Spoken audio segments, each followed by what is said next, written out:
Esperamos a que se conecten tus compañeros, Juan Manuel, y continuamos con la clase. Ok. Muy bien.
Muy bien, ya solo esperamos un momento más y continuamos con la clase.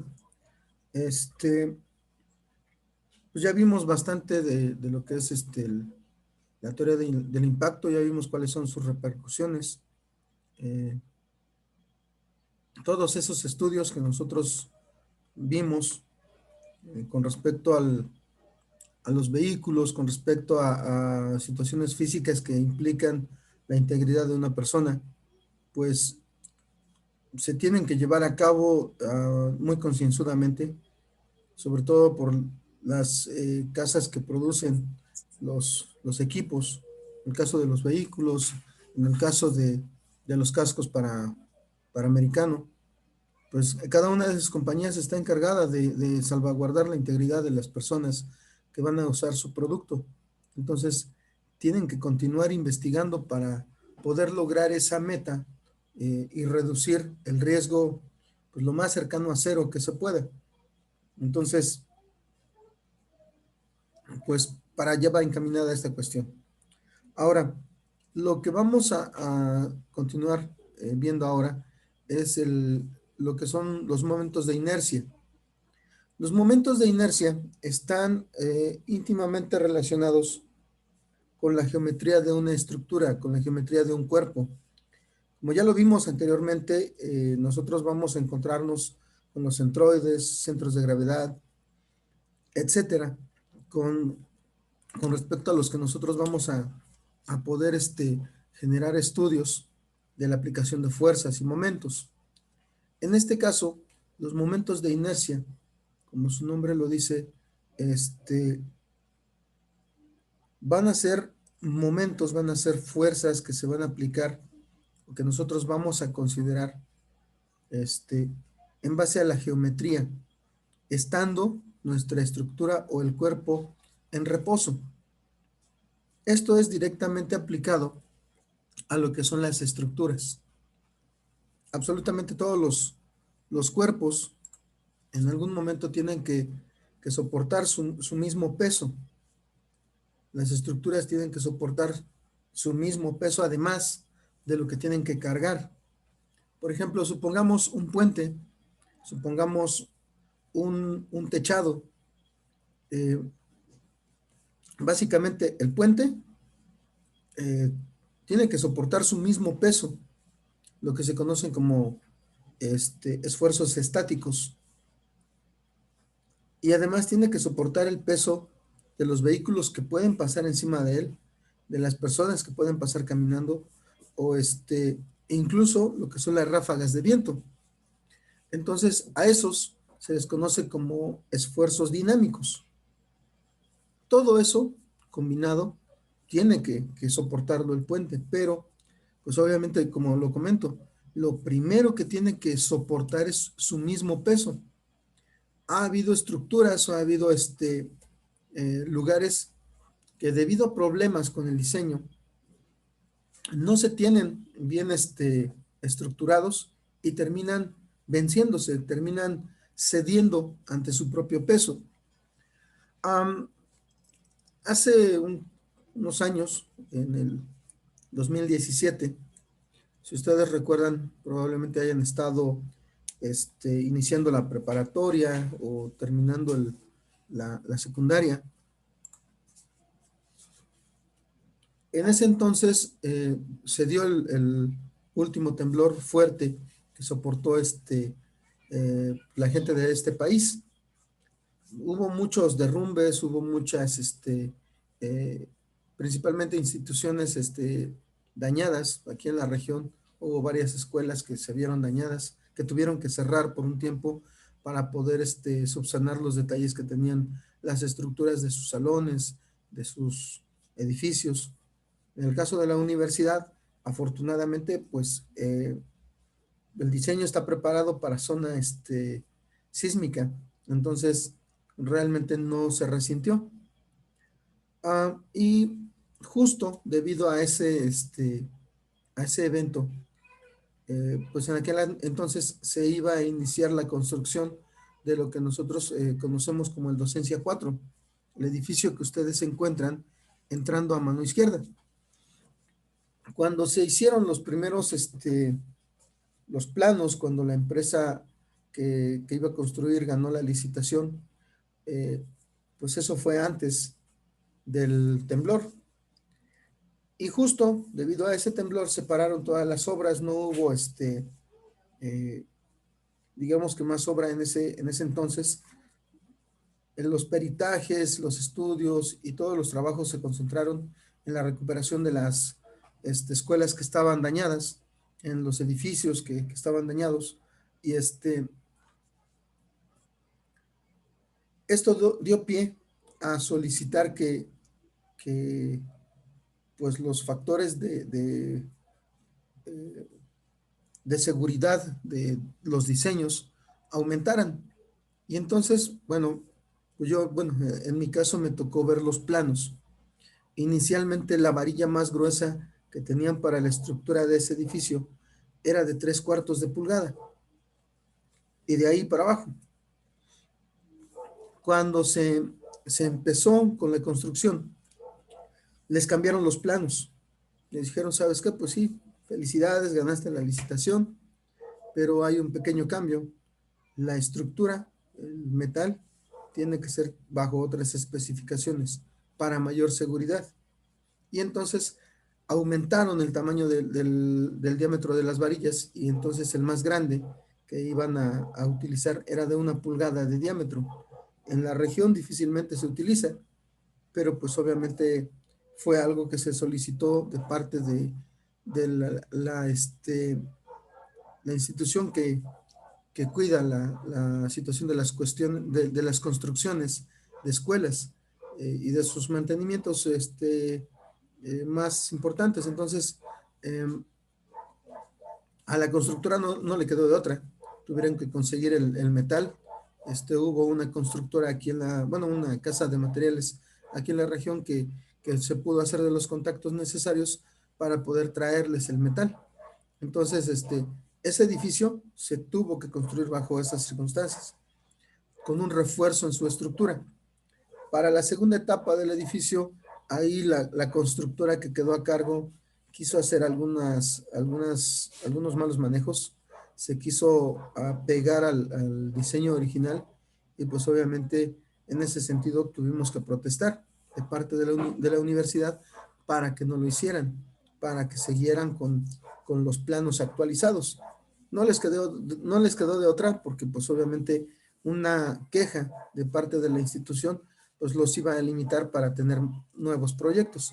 Entonces, pues no les quedó más que reforzar la estructura de esa segunda etapa. Pero bueno, la idea, como les digo, es precisamente que las estructuras se soporten al menos de inicio a sí mismas. Un ejemplo muy común es probablemente ustedes hayan en algún momento usado un flexómetro. ¿Qué es lo que pasa con el flexómetro, con el metro? Cuando tienes a un acompañante, pues le pasas el extremo y se lo dejas hasta que realizas tu medición. Te ayudan a sostener el extremo. Cuando estás solo, pues tratas de confiar en el soporte que tiene el mismo flexómetro. Si ustedes se acuerdan, el flexómetro tiene una forma curva, de esta manera. Entonces, esa forma curva le ayuda a soportar. De hecho, vamos a ver precisamente que los perfiles curvos, las formas en ese sentido, son bastante adecuados para mayor soporte. ¿Y qué es lo que pasa con el flexómetro? Si nosotros lo estiramos, lo estiramos, lo sacamos de su estuche, de su cajita,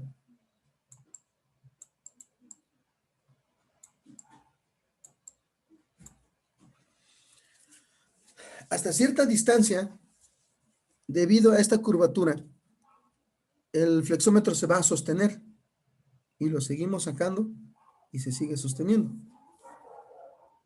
Pero va a haber un límite en el que de repente ese flexómetro se va a vencer. A lo mejor no aquí, a lo mejor un poquito antes. Y justo ahí, al perder su forma de soporte, en esta parte, el flexómetro se curva hacia abajo, debido a que se vence. Entonces, ahí es una muestra, pues obviamente, de que las formas curvas nos ayudan, pero pues también tienen un límite. Nos vamos a encontrar, por ejemplo, principalmente con los metales. Los metales son muy nobles en ese sentido. Nos avisan cuando están a punto de fallar. Los metales normalmente tienen establecidos o estadísticamente predichos lo que son los límites de elasticidad, sus límites de plasticidad y el límite de ruptura. En este caso, el límite de elasticidad es aquel donde es el esfuerzo máximo que podemos aplicar, en el que si yo lo retiro la fuerza, aquel objeto va a recuperar su forma inicial. A lo mejor lo empecé a deformar ligeramente. Normalmente esto no se ve mucho. Y a partir de ahí vamos a tener una deformación plástica. La deformación plástica va a generar precisamente una modificación en la forma del objeto, pero ya no va a tener recuperación, ya no se va a regresar a la forma que tenía anteriormente. Y una vez pasado el límite de deformación plástica, nos vamos a dar cuenta que el material fluye solito, pues prácticamente quedan vencidas sus uniones en la configuración de sus moléculas. Entonces fluye el material y termina rompiéndose. Hay muchas pruebas que nosotros podemos ver en ese sentido. Perdón, pero precisamente eso, ese tipo de comportamientos son los que hacen que nosotros confiemos más en el metal que en el concreto, por ejemplo. El concreto es considerado un cerámico. Cuando va a fallar el concreto, no nos avisa, simplemente de repente truena. Es como la losa de una taza. Si ustedes golpean una taza, a lo mejor no se dan cuenta o no se ve que se rompa, pero cuando se rompe, simple y sencillamente se despedaza. Entonces, esa es la situación que vamos a tener con respecto a este tipo de materiales. Precisamente, bueno, si ustedes, por ejemplo, tienen la oportunidad de viajar a Puebla, a la Ciudad de México, incluso Pachuca ya se está urbanizando en ese sentido, pueden analizar los edificios, pueden ver las construcciones.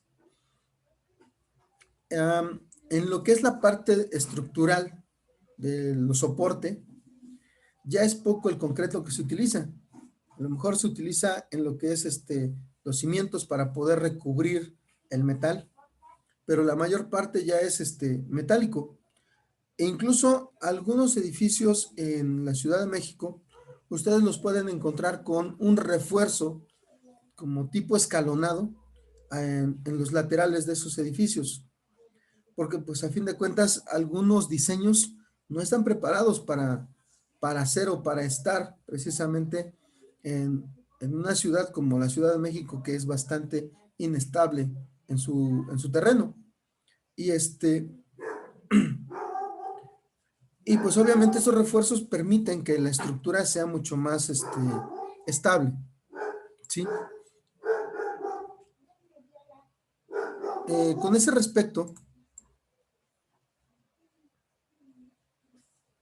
nos vamos a encontrar los siguientes ejemplos de lo que son fallas en los diseños. Permítanme un momento y les pongo el video.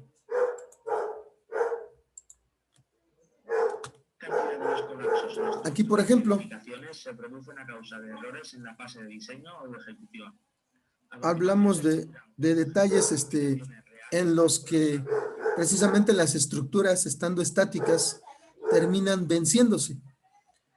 ¿Cuántas veces no hemos encontrado que algunos lugares para eventos terminan con las gradas vencidas? Este es uno de esos casos especiales en los que la estructura termina venciéndose. La estructura, construida en acero y aluminio con un peso total de 1.600 kilonewtons, estaba formada por 60 vigas radiales conectadas entre sí por un anillo central y arriostradas mediante perfiles de aluminio.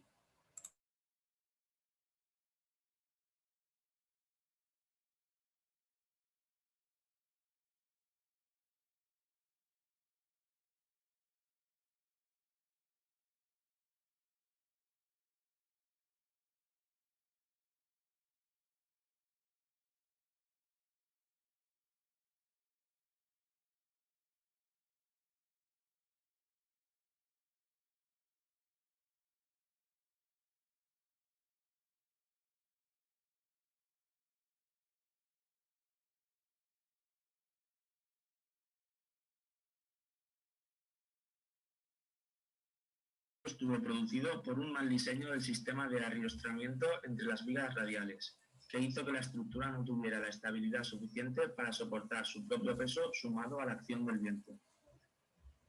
En la imagen se aprecia cómo las vigas radiales estaban arriostradas únicamente por perfiles en su parte superior e inferior. Un sistema insuficiente que no fue capaz de garantizar la estabilidad del conjunto. Aquí se ve cómo efectivamente son las vigas de arriostramiento las que han fallado. Por tanto, se puede concluir que la estructura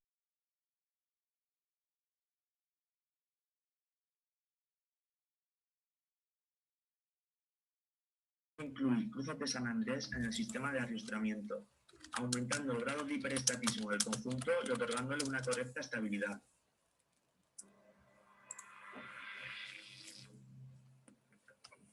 Año 1980, Hotel Hyatt Regency, Kansas City, Estados Unidos. Durante una fiesta en el hotel, el 17 de julio de 1981, unas 63 personas estaban sobre los puentes del segundo y cuarto nivel que cruzaban el lobo, cuando las pasarelas colapsaron y cayeron, causando la muerte de 114 personas e hiriendo a otras 216. Se habían construido 3 pasarelas transparentes, suspendidas en el aire. Estas colgaban de 6 varillas verticales que se agarraban a la estructura del techo y a la pasarela mediante tuercas de sujeción. Inicialmente se pensó que el desastre fue causado por sobrecarga en el puente. Según el reglamento, las pasarelas debían soportar unos 488 kilogramos por metro cuadrado, muy por encima de los 83 kilogramos metro cuadrado que estaba soportando ese mismo día. Otra hipótesis fue el fenómeno de resonancia armónica. ¿Se podría haber producido dicho fenómeno como ya sucedió 41 años atrás en el puente Tacoma Narrows? Para producir dicha resonancia, los bailarines deberían bailar a la frecuencia natural de las pasarelas. Tras realizar mediciones, se obtuvo que la frecuencia de baile estaba entre los 1.1 hercios, mientras que la frecuencia de la pasarela estaba a 7,1 hercios. En el diseño original había una sola varilla que sujetaba mediante tuercas ambas pasarelas, desde el segundo nivel hasta la estructura del techo. Durante la construcción se modificó el diseño porque el original era demasiado difícil de construir. Pidieron entonces que se hiciera una varilla del segundo al cuarto nivel y una varilla aparte del cuarto nivel al nivel del techo. Nadie objetó el cambio y fue aprobado.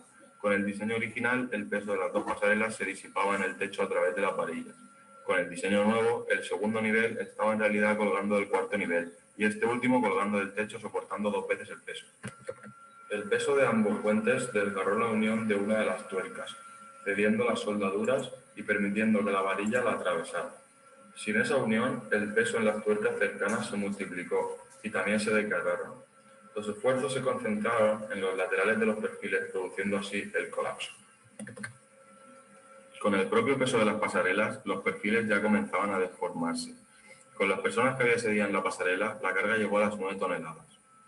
En las pruebas se vio que a los 8.255 kilos se quebró por completo y la varilla atravesó la soldadura, causando así el desastre. El informe final concluye que los puntos de sujeción soportaban tan solo 1/3 del peso mínimo establecido por el reglamento. El gerente de la empresa de ingeniería que diseñó el Hyatt, Jacques de Guillaume, es el principal responsable por aprobar el nuevo diseño de 2 varillas sin realizar los cálculos pertinentes. Posibles soluciones serían haber seguido el sistema original, pero con cálculos realizados correctamente, para que soportaran la suficiente carga o simplemente no haber hecho las pasarelas colgantes, sino mediante pilares apoyados en el lomo. Este desastre cambió el reglamento de Kansas City para siempre, que ahora exige que todos los cálculos de resistencia y carga sean revisados por un ingeniero designado por la ciudad. Además, la Sociedad de Ingenieros cambió sus normas para dejar claro que los ingenieros son responsables de los planos que llevan su firma. Como resultado de este desastre, los familiares de las víctimas y los heridos fueron indemnizados con un total de $140 millones.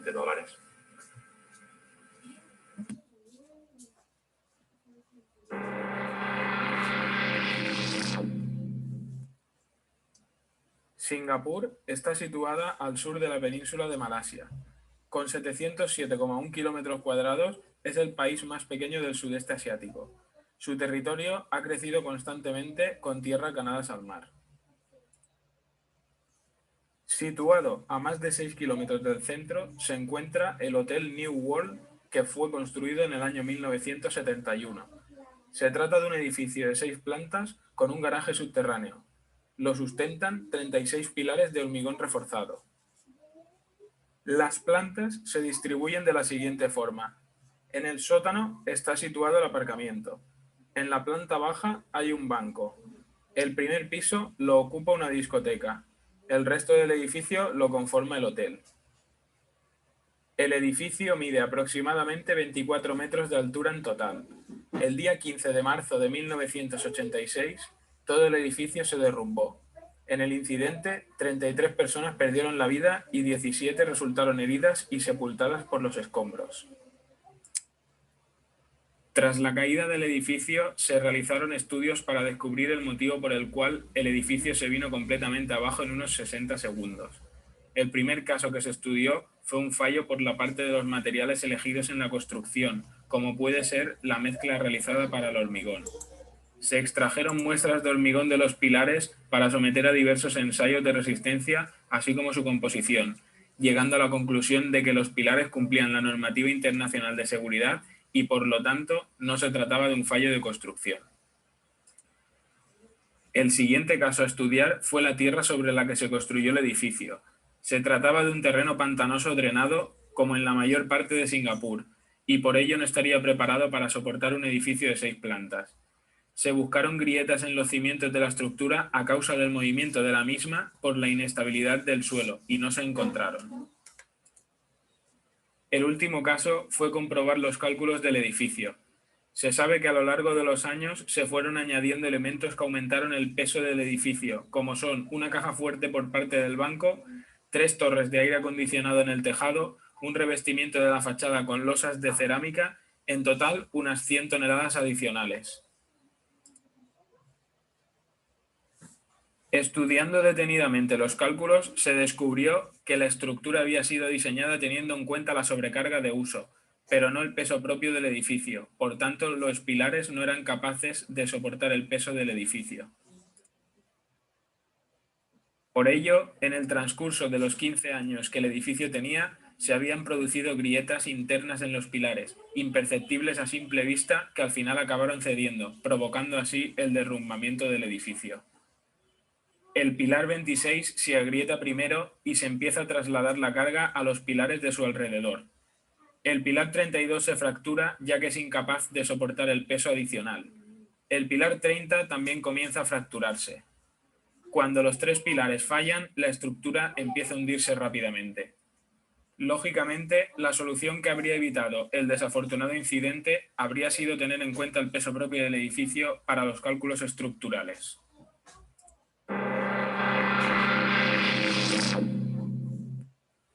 El edificio Space, o lo que queda de él, está situado en la ciudad de Medellín, Colombia. El colapso del edificio Space se produjo la noche del 12 de octubre de 2013, cuando la torre 6 del edificio Space se derrumbó. 11 personas resultaron muertas. El 20 de enero de 2014, los ingenieros civiles de la Universidad de los Andes, encabezados por Eduardo Valencia, determinaron que el edificio se demoliera parcialmente, puesto que las condiciones de desnivel en que se encontraba el terreno podría colapsar toda la estructura en meses, de igual forma en que se originó el derrumbe de la Torre 6 de la ciudad residencial. El 27 de febrero de 2014, la Torre 5 del edificio Space fue demolida con éxito, pero no se cumplieron los mecanismos necesarios para la demolición completa de la estructura. Actualmente sigue sin demolerse el resto de la estructura, pero siguen adelante con el proyecto del derrumbe total. Al principio, el edificio solo contaba con 5 fases, pero en el último momento se decidió ampliar una fase más, la fase 6. Este edificio no era el conjunto de 6 torres, era una sola torre construida en 6 etapas. Como se puede ver en la imagen, se trata de un esquema estructural. En color rojo se aprecian las columnas que tienen dimensiones insuficientes, inclusive para las cargas de servicio. Los tramos de columnas de color azul, cian, verde, amarillo y magenta son los que necesitaban un área de acero mayor que el mínimo de la norma. Es importante recordar que el 97% de las columnas tenía una sección de 150 por 20 centímetros y un refuerzo longitudinal conformado por 8 barras de 5/8 partes de pulgada y 10 de media pulgada, para un área de acero de 28,82 centímetros cuadrados por columna. Es decir, que el área de acero representa el 0,96%, menor que el 1% establecido como mínimo en la norma, del área de la columna. En esta imagen podemos ver el chequeo de un tramo en rojo de una columna del esquema anterior y podemos observar que las columnas fallan por pandeo local ante las solas cargas de servicio. Solamente las cargas de servicio generaban una compresión de 621,82 toneladas. La columna se vuelve inestable a partir de una carga-compresión de 614 toneladas, carga crítica. Para esta sección de columna no existe acero longitudinal o transversal suficiente. El momento en el sentido débil de la columna es de magnitud considerable, 357,04 toneladas por metro, en relación con el ancho de 20 centímetros de la columna. La solución es haber cumplido la normativa en el diseño del edificio. Hace muy pocos días, el edificio Calasania, edificado en la misma ciudad por la misma constructora y con un diseño similar al Space, ha sido evacuado tras haber encontrado grietas y fallas en la estructura. También se han determinado fallos en el diseño.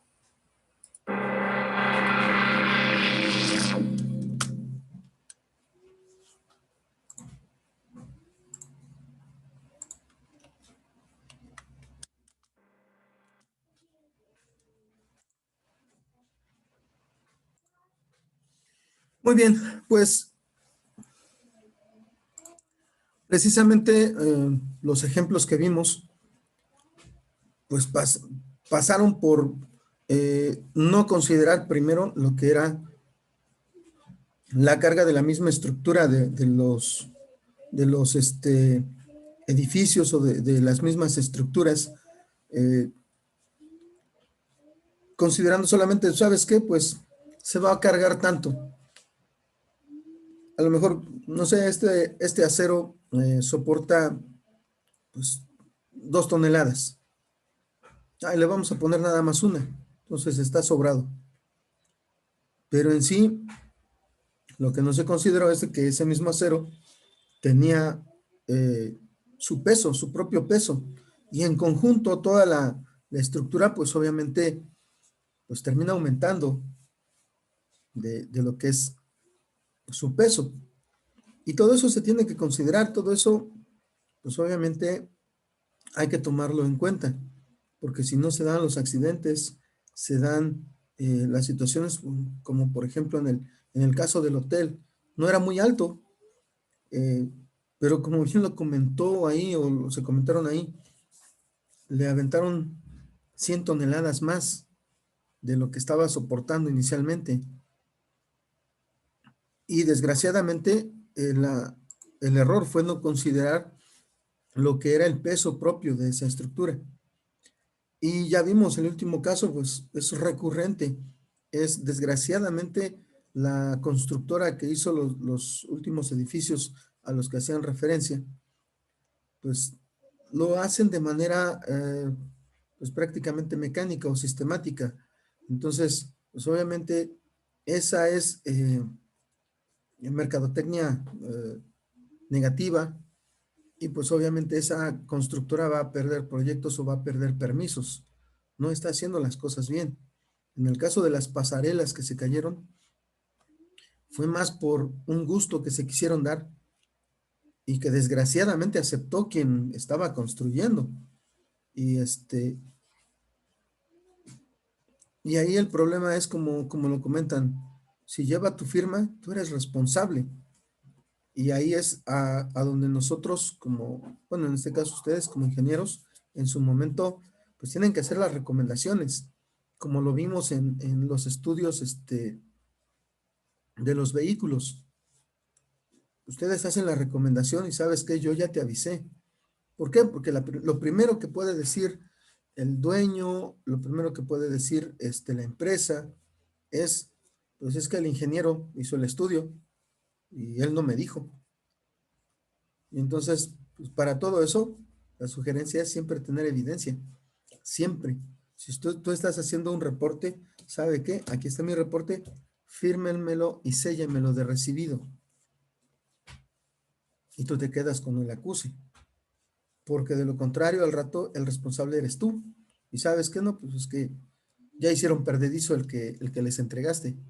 El reporte que tú pudiste haber generado y les entregaste. Ah, pues sabes que quién sabe quién lo tiene. No, o yo no me acuerdo que me lo hayan entregado, o no es cierto, el ingeniero no nos dio nada. Pero si tú ya tienes tu acuse firmado y sellado, ¿sabes qué? Tú me recibiste esta información, yo te dije que podía pasar esto, entonces la responsabilidad es tuya, ¿sí? En ese sentido, ustedes tienen que tomar muy en cuenta las responsabilidades, a fin de cuentas, que podemos tener. En el caso de los proyectos, pues es lo mismo. Ustedes analizan o en algún momento pueden llegar a verificar alguna máquina, algún equipo y, y hacer sus recomendaciones, como en todo. Muchas veces, por ejemplo, empresas que se dedican al mantenimiento llegan y las contratan, ¿sabes qué? Necesito que le ajustes la transmisión, no sé, que rectifiquen la flecha, etcétera. No sé, la máquina hace ruido, por favor, arréglenla. Y empiezas, despiezas, armas aquí y allá, se corrigen los problemas, obviamente para lo que te pidieron que estuvieras ahí. Pero si tú detectas alguna otra anomalía, pues lo ideal es de que lo comentes, que vaya en tu reporte, porque normalmente para ese tipo de trabajos tú tienes que armar un reporte. Se encontró tal máquina, modelo, etcétera, etcétera, marca, etcétera,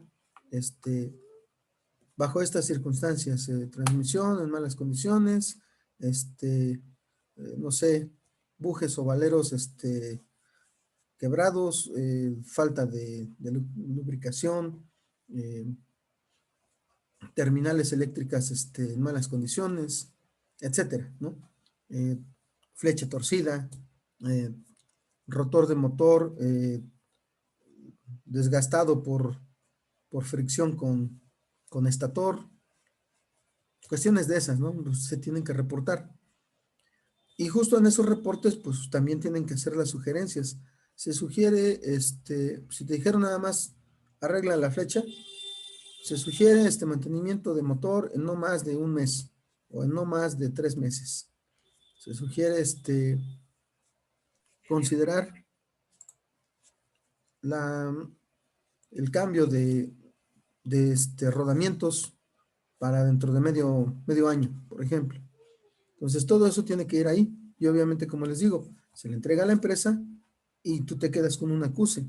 ¿Por qué? Porque al rato, si hay un desperfecto o si hay un evento en el que hay un accidente, por ejemplo, con el operador de la máquina, y van a decir, no, pues es que apenas le hicieron mantenimiento, es lo primero que te dicen, o lo primero que se alega. Le acaban de hacer mantenimiento, ¿cómo es posible que tuviera esta falla? Pues a lo mejor tu mantenimiento fue hace 3 meses y tú les dijiste, en un mes tienes que hacer esto. Y entonces, bueno, pues en su momento la autoridad, en este caso de salud o de normatividades en ese sentido, te va a buscar para ver la responsabilidad. Y si tú sacas tu reporte, ¿sabes qué? Yo les dije esto, mi trabajo fue hacer esto, esto y esto, pero con respecto a esa situación yo les hice una recomendación. En ese sentido, pues ustedes también ya se protegen. Y pues obviamente ya la negligencia pasa a ser parte de la cuestión de la empresa. Y también en ese sentido, si ustedes están en una empresa a donde ustedes detectan o les dicen, ¿sabes qué? El técnico vino y me dijo, ¿sabes qué es esto? Ah, pues haces un reporte, ¿sabes qué? Debido al mantenimiento, al estudio que le hicieron los técnicos que realizaron este mantenimiento, nos están sugiriendo esto. Se pasa a dirección. Ellos saben si lo autorizan o no, si hay el recurso o no. Ellos verán cómo lo justifican. Aquí su labor es pues gestionar, ver la manera de que se realice ese mantenimiento porque puede llegar a ser crítico, ¿sí? Entonces hay que estar muy a las vivas en esos sentidos, en esas situaciones, para que pues ustedes no salgan con responsabilidad ni salgan mal parados en situaciones de ese tipo, ¿ok? En su momento, por ejemplo, a mí me solicitaron, me parece que ya les había hecho referencia a esta situación, calcular una grúa para mover fleje en CIPSA para el armado, para la producción de tubería. Yo realicé los cálculos para precisamente los rieles que se tenían que colocar para que soportaran el peso tanto de la grúa como del fleje, que andaba entre 20 y 30 toneladas más o menos en total. Y pues sí, ¿sabes qué? Estos son los cálculos, este perfil te va a servir para esa estructura, pero ¿sabes qué? Tu construcción, tus muros, a donde va a ir soportado o va a ir anclado, no van a aguantar. Tienes que reforzarlo. Es el extra, el plus que ustedes tienen que considerar, porque de lo contrario, como les digo, no, pues ¿sabes qué? El ingeniero hizo sus calculitos y se nos cayó la grúa, ¿sí? Eso es lo primero que va a pasar. Que van a decir, ¿sabes qué? Pues es que él tiene la culpa. ¿Ok? Entonces, ustedes tienen que ver más allá, siempre más allá, un paso adelante, como dicen por ahí, como en el ajedrez, ahí son 5 pasos adelante, pero ustedes tienen que tratar de ver un poquito más allá al menos, un paso adelante de lo que puedan ser las consecuencias de lo que ustedes están trabajando, ¿ok?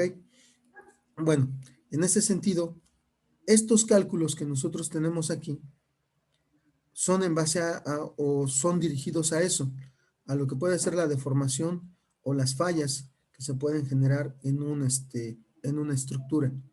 Estos valores nos van a servir más adelante para cuando ustedes están trabajando lo que es mecánica de materiales. Estos valores les van a ayudar a saber si una estructura o si una pieza se está deformando o va a entrar a la fase plástica o va a entrar a la fase de ruptura.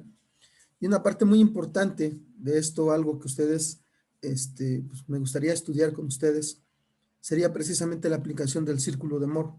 Aquí nosotros podemos ver todo, absolutamente todos los datos relacionados a esos momentos de inercia que pues después vamos a aplicar en lo que serían esfuerzos. Pero bueno, me parece que esta parte ustedes ya la verán en, como les digo, mecánica de materiales, hasta donde yo recuerdo esa la da el ingeniero Hugo, pues ya se lo encontrarán más adelante. De momento es todo por hoy. Si nos dan la oportunidad, La siguiente semana estaríamos haciendo algunos ejercicios, pero ya depende de lo que nos digan, ¿va? Ok, está bien. El material está en el campus, muchachos, si lo quieren consultar. Sí, sí.